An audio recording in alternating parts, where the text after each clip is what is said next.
I'll take this bunch of questions for the time being. After this, I'll take another batch, okay? Corruption గురించి ఇద్దరు అడిగారు.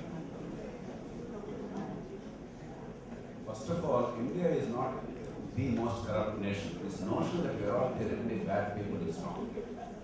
No, by overuse, we have come to believe some of the rhetoric. It's not true. We are human beings like any other society. We are capable of good and bad both. There are reasons why there is corrupt behavior in certain sectors. There is also reason why, or there are reasons why there is no corruption in some of the sectors in the same country. Unless we understand that, we can never solve the problem. Corruption is not merely a moral question.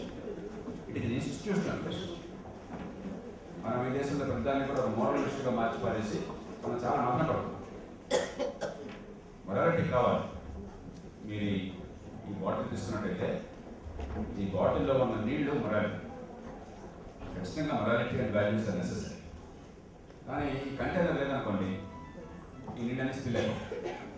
Spill అయిన తర్వాత ఏమవుతాయి? Evaporate అయిపోతాయి. నీళ్ళు ఉన్న నీళ్ళు ఎక్కడ తక్కువైనాయా? కానీ ఉపయోగపడతాయా? Without the container, the water has no value. Without the container, you cannot utilize the properties of water for your benefit. Morality కావాలి సమాజంలో, కానీ ఆ నీతిని పెంచే వ్యవస్థ లేకపోయినట్లయితే ఆ నీతి ఎల్లకాలం నిలబడదు. ఎక్కడ ఉంటుంది నీతి, కానీ పనికొచ్చే రీతిలో ఉండదు. ఈ దేశంలో దాగుతున్నట్టు ఆలోచించారు. ఎక్కడెక్కడైతే కొన్ని సంస్థల ఏర్పాటు మనం చేసాము, వేరే institution made, we have brought down corruption significantly. 20 years ago, if you need a telephone in India, you have to pay a price. You have to pay a huge amount officially under one-year telephone scheme as a deposit and wait for years. Once the telephone is sanctioned, you have to pay a price to get a connection. If you want to shift a phone to another house where you moved into, you have to pay a price. Phone చెడిపోతే repair కావాలంటే మళ్ళీ you have to pay a price. ఈవేళ మీలో ఎంతమంది టెలిఫోన్లు ఉన్నాయి, mobile phones కానీ land lines కానీ ఒకసారి చదివేస్తారు? మీలో ఎవరన్నా లంచం ఇచ్చారా టెలిఫోన్ కోసం? ఇచ్చారా? ఏమైంది? టెలిఫోన్ వాడంతా మహాత్ములు అయిపోయారా? ఏమైంది? If you understand that, you will find many answers. మనం జరిగే తీరుని మార్చాం. ఈ సెక్టర్లో టెలిఫోన్ విషయంలో కాంపిటీషన్, చాయిస్, టెక్నాలజీ దాంట్లో డ్రామాటిక్గా మార్చాం. అన్నిటికీ వర్తిస్తుందని అంటారు. For each sector there are specific institutional answers. అవి ఎట్లా పోతుంది చెప్పాను. అట్లా ఇస్రో లాంటి సంస్థ ఉన్నాయి. ఇస్రోలో సాధ్యం కరప్షన్, భారత్లో కరప్షన్ లేదు. అలాగే ప్రైవేట్ సెక్టర్లో టాటాస్ అన్నమాట, everybody knows Tata is absolutely non corrupt అని చెప్పాను. అదే కొన్ని సంస్థలు ఉంది కరప్ట్ అని చెప్పుకుంటాం. కాబట్టి అక్కడ ఎలాంటి ఇన్సెంటివ్స్ మనం క్రియేట్ చేస్తాం. కరప్షన్ పోవాలని చెప్పంటే ఊరికి కరప్షన్ చేయడం ముందు బాసుకోవడం కాదు. ఏం చేయాలి? ఇన్స్టిట్యూషన్ మెకానిజం ఏర్పాటు చేయాలి. Wherever competition and choice and technology can work, we must bring those things. You are two years concerned. Supposing there was competition, there was an honest bidding, and you have discovered the value. ఈ రాజా జైల్లో ఎప్పుడు ఉండేది కాదు, మన్మోహన్ జైల్లో ఎప్పుడు ఉండేది కాదు, ప్రధానమంత్రికి ఎప్పుడు ఉండేది కాదు, ఈ దేశంలో స్టాండ్లో ఉండేది కాదు. అయితే వాళ్ళ చేతుల్లో కొన్ని వెళ్ళగొట్టినప్పుడు డబ్బులు వచ్చినవాడు కాదు. లేకపోతే ఐరన్ ఓర్ మ్యాగింగ్ చూడండి, ఫస్ట్ కమ్ ఫస్ట్ నుంచి పారేస్తున్నారు. అక్కడక్కడ కూడా కాంపిటీషన్ లేకుండా అప్పుడే చేస్తాను. ఫస్ట్ కమ్ ఫస్ట్ నుంచి పోవడం వాడు ముందుగానే ఫలానా డేట్ నేను నోటిఫై చేస్తానని చెప్పేసి సీక్రెట్ కావాల్సిన ఈ టైం నోటిఫై చేస్తానయ్యా, వెంటనే మొట్టమొదటి నేషనల్ అప్లికేషన్ పెట్టాను, అన్ని పక్కగా చూస్తుంది, ఇవన్నీ కావాలి నాకు. ఈ లోపల నేను కంపెనీ పెట్టాను, దినామిక్ కంపెనీ, దానిలో 50% షేర్స్ నాకు ఇచ్చేయి, నీకు వచ్చిన లాభాలను నాకు పంపేసే, నేను నీకే ఇచ్చేస్తానని చెప్పి వీడియో వాడికి ప్రశాంతంగా దేశాన్ని చూసుకుంటున్నాను. Supposing you had honest competition, supposing you had bidding, and the people who are willing to pay the highest license fee, they got the bid. ఇప్పుడు కరప్షన్ ఉండదు. అయినా కూడా కొన్ని సందర్భాల్లో పబ్లిక్ రిసోర్సెస్ నుంచి ప్రైవేట్ ప్రాఫిట్స్ పెరగచ్చు. అప్పుడు విన్ఫాల్ ప్రాఫిట్ ట్యాక్స్ వేరే. ఉదాహరణకి మీరు ఐరన్ ఓర్ ఉంది, అనుకోని రీతిలో ఇంటర్నేషనల్ మార్కెట్లో ప్రైసెస్ పెరిగినాయి. It's a natural resource belong to the people of this country. Even if there is no corruption, you cannot allow the profit to go to private hands fully, because it's our resource. వాడు గొప్ప పని చేయాలి. Merely because they had a piece of paper, they had access to that resource, they got money. That's not right. దానికి windfall profit tax వేయాలి. ఇవన్నీ చేశాక as far as practicable పవర్ని మన దగ్గర తీసుకోవాలి.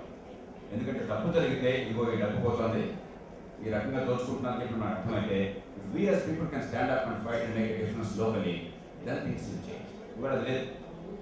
ఇవాళ అక్కడ కూర్చున్న ప్రొఫెసర్ గారు కూడా what can I do as a human being అనుకుంటున్నారు. ఎందుకంటే మనకి in a very highly centralise system each of us believes that we are inconsequential. If you decentralize it, if decisions can be made locally, if your voice can be heard, if there is an impact on the people's behavior and thinking, and therefore outcome changes, then we all can play an effective role.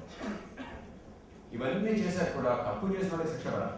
ఇవాళ లోకాయుక్త పడడం ఏంటంటే, ఏడాదికి 100 మంది బాగా దేశాన్ని దోచుకున్న దరిద్రులందరినీ కూడా ఒక 10 ఏళ్ళు 15 ఏళ్ళు జైల్లో పెట్టి ఏర్పాట్లు చేసి వాళ్ళు సంపాదించిన మొత్తం డబ్బంతా కూడా కక్కించి వాళ్ళ పిల్లలకి వాళ్ళ మనవాళ్ళకి ఒక పైసా కూడా అందకుండా చేసే ఏర్పాటు చేస్తే ఏడాది 100 మందికి చేయండి, మళ్ళీ కరెక్ట్గా కూడా ఇవన్నీ సిస్టమేటిక్గా చేయాలి. All your anger channelise constructively and creative. Some things we can do individually, some things we can do collective. There is not an institution free from corruption. There is not a country free from corruption. You must understand that. Countries that are less corrupt, they have built institutional mechanisms to bring down corruption. And that's what Lok Sabha has been fighting for 15 years. Ivala, one of the issues have become very prominent in public life. But there are many more things. How to bring down corruption in judiciary, for instance. How to bring down all these discretionary limits. Orissa in Manchi High Court judge government buildings కానీ cross కానీ కట్టబెట్టేశారు. College of nobody is immune. Actually corruption కన్నా చెప్పవచ్చు అక్కడ. There is abuse of office. వీటన్నిటికీ పద్ధతులు ఉన్నాయి. So what I want you to understand that's why I am talking about levers of change. ఏ పద్ధతిలో మనం అవినీతిని అంతం చేయగలం అన్నది స్పష్టంగా అర్థం చేసుకోవాలి, దాని కారణం అర్థం చేసుకోవాలి. ఎందుకని కొన్ని సందర్భాల్లో మనం అంతా కూడా వీ ఫీల్ హెల్ప్లెస్ అంటే, if you're interested please read a monograph of a brilliant scholar called Robert Wade. He wrote some 31 years ago now. మన దేశంలో కరప్షన్ బాగా ఇంటెన్సివ్గా స్టడీ చేసి ఎందుకు ఇట్లా ఉందని చెప్పాలని బాగా అర్థం చేసుకుని ఈ came out with model called dangerously stable equilibrium. నాకు ఏమవుతుందంటే, ఎక్కడ ఆఫీస్కి పోతే బర్త్ సర్టిఫికేట్ కోసం చెప్పను, ఇన్కమ్ సర్టిఫికేట్ కోసం చెప్పను పోతే వాడు 100, 200, 500 లంచం అడిగితే ఇవ్వకపోతే మీరు శ్రీజీ కాలేజీ 10 రోజులు ఎక్కడ కావాల్సి వస్తుంది. మీతో ఇంత ప్రెసెంట్గా ఉన్న మీ డైరెక్టర్ గారు, ప్రిన్సిపల్ గారు ఎక్కడన్నా 10 రోజులు క్లాస్ కొట్టేసి నేను అన్నింటి మీద పోరాటం చేస్తున్నానంటే, కాబట్టి నేను సర్టిఫికేట్ కోసం లంచం తెచ్చుకోవాలని తిరుగుతున్నాను, నేను క్లాస్ కొట్టాలని చెప్పి అనుకుంటారా? ఏమాస్టర్ ఏమవుతుంది? The price you pay for resisting as an individual, please understand this, the price you pay for resisting as an individual is greater than the benefit you get. It becomes an impossible fight. That's why it's a dangerously stable equilibrium. The society is hurt, but everybody feels I cannot change it. అక్కడ అధికారులు అలాగే అనుకుంటాడు, నేనేం చేస్తానండి, మంత్రి గారు transfer చేస్తున్నాడు, ఆ కింద నా మాట అంటలేదు. ఆ కింద అనుకుంటాడు, నేనేం చేస్తానండి, పై వాడు డబ్బులు తీసుకుంటున్నాడు, లేకపోతే నన్ను పక్కనట్లేదు, నేను నిజాయితీగా ఉన్నాను ఉద్యోగంలో చేరినప్పుడు, మా భార్య నన్ను చావగొట్టేసింది, నీకేదో ఉద్యోగాన్ని పెళ్లి చేసుకుంటే నేను నెలకు 3 సార్లు ట్రాన్స్ఫర్ లేకపోతే పిల్లల బతుకం అవుతుంది, ఇంత పనిగా చెప్పండి, నేను పెళ్లి చేసుకుని చెప్పి అంటుంది. కాబట్టి తప్పనిసరిగా నేను ఉన్నానని చెప్పంటే నేను అన్నింటితో పాల్పంచుకోకపోయినా కూడా నన్ను కూర్చోవాల్సి వస్తుంది. Everybody has an excuse. ప్రధానమంత్రి మన్మోహన్ సింగ్ చాలా నిజాయితీపడి వ్యక్తిగతంగా అందరికీ తెలుసు. I know for a fact. I have great respect for him, is a close personal friend. కానీ మన ఆయన అవినీతి సామ్రాజ్యం మీద వేస్తున్నాడు, దాన్ని మార్చలేకపోతున్నాడు బియాండ్ పాయింట్. అది ఆయన తప్పు కాదు. We all become victims of an institutional crime. దాన్ని ఎట్లా మార్చాలో అర్థం చేసుకోవాలి.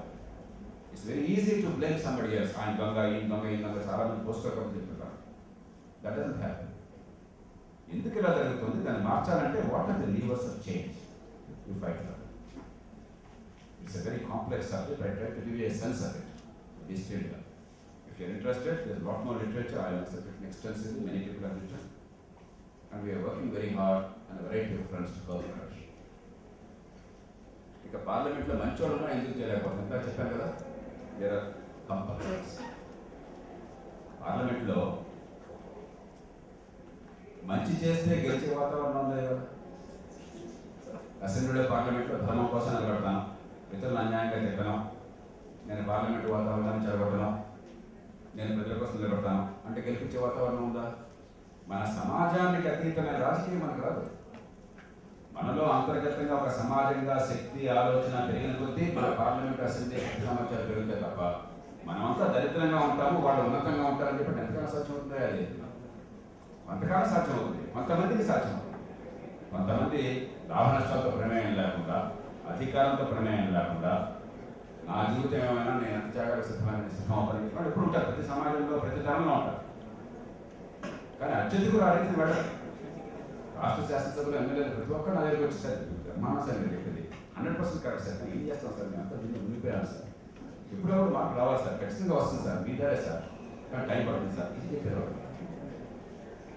వాళ్ళందరూ చెప్పాలనుకోకండి, వాళ్ళందరూ కూడా విషయాలను చిక్కుకుపోయారు. అందుకనే మన్మోహన్ సింగ్ అయినా, సుష్మా స్వరాజ్ అయినా, ఎల్కే అద్వానీ అయినా, సోనియా గాంధీ అయినా, అరుణ్ జైట్లీ అయినా, లేకపోతే ప్రణబ్ ముఖర్జీ అయినా ఒక పరిధి నుంచి దాటడం సాధ్యం కాదు. అలా దాటినట్టయితే వాళ్ళకి రాజకీయంగా గౌరవం పెరుగుతుంది, అధికారం వస్తుంది, వాళ్ళు మరింత మంచి వ్యవస్థ నిర్మాణం మనం చేసినట్టయితే వీళ్ళే వేరే వ్యక్తులపై విజృంభిస్తారు. ఇది కూడా లేదు. ఉదాహరణకి నిజాయితీగా ఎన్నికల్లో పోటీ చేస్తే గెలుస్తాము, ఓటుకి డబ్బులు ఇవ్వకుండా, అబద్ధాలు చెప్పకుండా, కులం మతం పేరుతో ప్రజలు చేర్చకుండా అనే పరిస్థితి ఉంది కదా. ఒకసారి ఒక్క సీట్ ఆ రకంగా గెలిస్తే అద్భుతం అనుకుంటారు. ఎందుకంటే మహాత్మా గాంధీ వచ్చి సాక్షాత్ ఆయన పోటీ చేసినా కూడా ఓడిపోతారు మన దేశం అని చెప్పి మనం నమ్ముతున్నాం. అలా ఉన్నప్పుడు గాంధీ ఎందుకు వస్తారని మీరు వాడు వస్తారు, మంచివాడు వచ్చినప్పుడు వాళ్ళ కాబట్టి ఎట్లా అంటారు. కాబట్టి వాళ్ళు ఎక్కడి నుంచి వచ్చినాడు కదా. There is a complex relationship between the nature of politics and the behavior of politicians in parliament and assembly. దాన్ని అర్థం చేసుకోకుండా వీళ్ళంతా దొంగలు మనంతా మంచివాడు అనుకుంటే అంతకంటే మూర్ఖత్వం రావట్లేదు. అంటే భారతదేశంలో చెడ్డవాళ్ళంతా పార్లమెంట్లోకి వెళ్ళారు, మంచివాళ్ళంతా బయట వచ్చిన అనుకోవాలి. ఇప్పుడు it's irrational, it's not all true. అయితే మంచివాడు వెళ్ళాడంటే అక్కడ చెడిపోతున్నాడు, బయట ఉన్నాడంటే మంచిగా ఉన్నాడు. Not true, absolutely not. Politics is form of complex. ఇక రిజర్వేషన్లకు వచ్చి చాలా మందికి ఆవేశం ఉన్న ప్రశ్న, ఎందుకంటే నేను బహుశా ఈ దేశంలో ఇప్పటికి ఒక 10,000 సమావేశాలపైన అడ్రస్ చేస్తున్నాను. కొన్ని వందల మంది నుంచి కొన్ని వేల మంది దాకా, పామరులు, గ్రామస్తుల దగ్గర నుంచి అపారమైన మేధావులు, మాజీ ప్రధానమంత్రులు, ముఖ్యమంత్రుల స్థాయి దాకా కొన్ని వేల సమావేశాలు పాల్గొన్నాను. ప్రతి చోట కూడా నాకు క్వశ్చన్ ఆన్సర్ నాకు ఇష్టం, ఎందుకంటే ఇంట్రడక్షన్ లేకపోయినట్టయితే ఇంకా నాకు మూడు నెక్స్ట్ టైం ప్రతి ఒక్క చోట నన్ను అడిగిన ప్రశ్న రిజర్వేషన్ గురించి. ఎందుకంటే అంతగా సమాజం రిజర్వేషన్ విషయంలో గందరగోళంలో పడింది. రిజర్వేషన్ ఉండాలా లేదా అని, కొందరు ఉండాలని కొందరు లేదని చెప్పని చాలా తీవ్రమైన భావాలతో. కానీ కొంచెం దాన్ని పక్కన పెట్టండి, ఇలాంటివన్నీ కూడా జీరో సమ్ గెయిన్ ఇష్యూస్. అంటే ఒకళ్ళకి లాభం అయితే మరొకళ్ళకి అంతే మేర నష్టం. అక్కడ ఇంతే ఉంది, నేను లాక్కుంటే మిగతాదే మీకు ఉంది. కాబట్టి ఇద్దరికి విపరీతమైన స్పర్ధ, దాని నుంచి మాత్సర్యం, దాని నుంచి కసి, కోపం ఇవన్నీ పడతాయి. ఎందుకంటే నాకు ఇంకో ఎక్స్ట్రా తీసుకున్నాక నాకు తగ్గిపోయింది. ఆ రకంగా చూస్తే పరిష్కారం కదా. రిజర్వేషన్ ఉండాలా వద్దా అని మనం అడిగాను అనుకోండి, నేను రిజర్వేషన్ ఉండాలి అని చేస్తే వాళ్ళంతా ఎవరంటారు?